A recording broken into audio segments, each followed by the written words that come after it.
Hello, we are the International Exchange Culture Promotion Institute.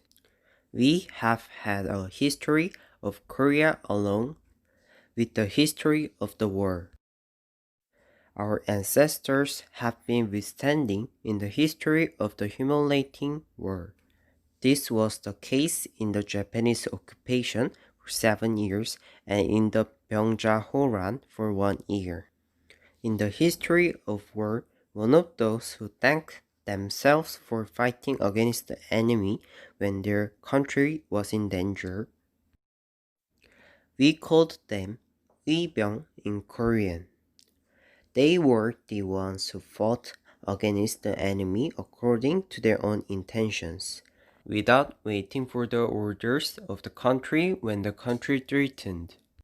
In Uibyung, there were soldiers, men, women, slaves, monks, and young boys.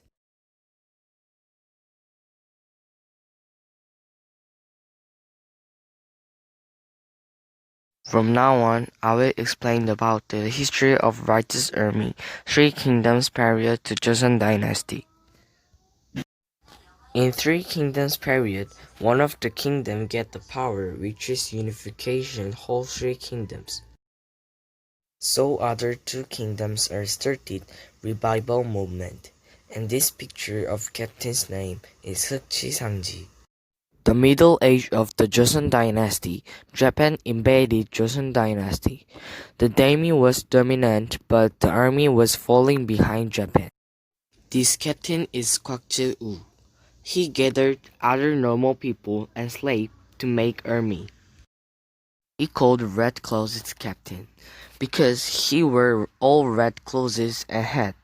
Some story of Kwak Jae-woo. Japan soldiers are run away when they see the red clothes. From now on, I will talk about three major righteous armies during the Korean Empire period. In 1895, the Japanese assassin murdered Empress Myeongseong. Also, the cabinet wanted to enlighten the country, executed Confucian scholars to cut their top knots. But cutting their top knots was an undutifulness at that time. Noblemen had many complaints in these two cases, so they gathered people and raised a righteous army. The righteous army killed pro-Japanese officials and fought against an army which was trying to suppress them. Although they broke off after the Korean royal refused at the Russian legation and withdrawing the top knot cut, it was meaningful that it was the first anti-Japanese righteous army. After 10 years, Japan and the Korean Empire concluded the Japan-Korean Treaty of 1905. Because of this treaty, the Korean Empire lost diplomatic rights. But this treaty was illegal and unfair. So all over the countries, the righteous army was again raised. Scholars, officials, and commoners joined the righteous army. They had a battle with the Japanese army. Sometimes, heads of the righteous army were caught and they lost in the battle. However, they struggled continuously. People who didn't participate in the 1895 Righteous Army joined in this 1905 Righteous Army. Japan disbanded a Korean Empire army and forced Emperor Gojong to abdicate the throne. Korean Empire army soldiers also joined the Righteous Army, so the military power had been improved highly with weapons and tactics. The Righteous Army had expanded nationwide and the struggle had intensified. Heads of the Righteous Army made a command structure and launched operations to take back Seoul.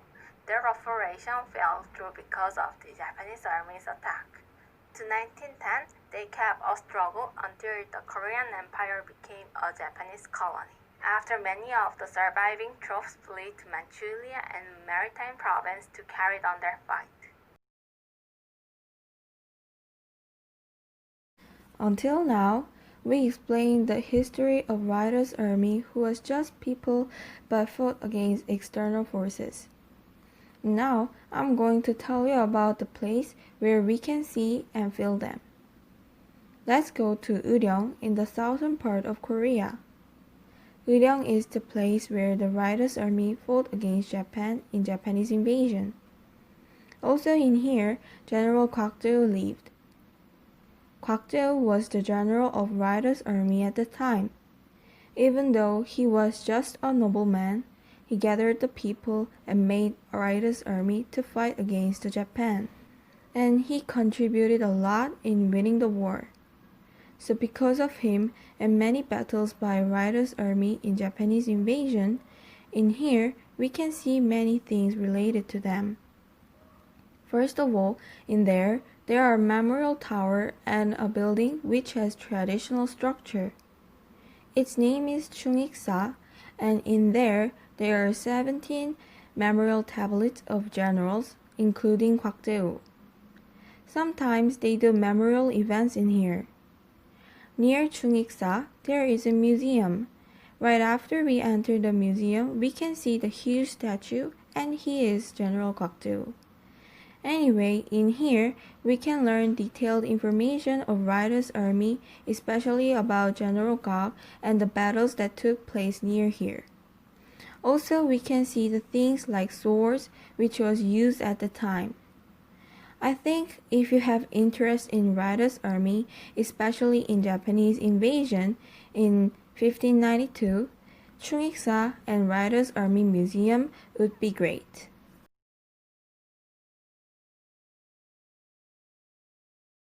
From now on, I'm going to explain about the army raised in the case of justice. This is the Memorial Hall of Righteous Army in Uiseong. In 1895, Japanese killed Empress Myeongseong and proclaimed the ordinance prohibiting top-knocking. Because of these actions of Japanese, people started to fight. And this is the place where we can see the full circumstances of the battles. This is written in 1896 by Kim Sang-jong, who was one of the captains for the Righteous Army. It says that washing away one's shame for a country is having the right mind. With Captain Kim Sang-jong, Sachon village led the way of battle.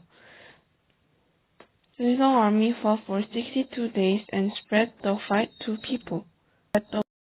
To honor the noble spirit of the righteous army who died in the war, this memorial hall was made. Now we're going to move to Jipyeong.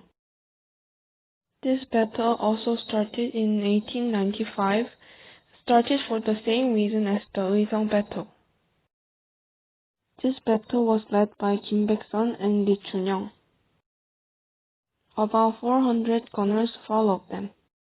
These righteous armies were continued as the War of Independence and the Liberation Army.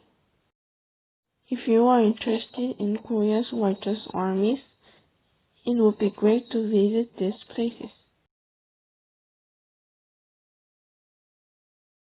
We can't tell when the righteous army was first gathered, but they were always in the right place when the country needed them. In Goryeo and Joseon Dynasty, they fought for justice, independence in Japanese colonial era, and for democracy and civil rights recently.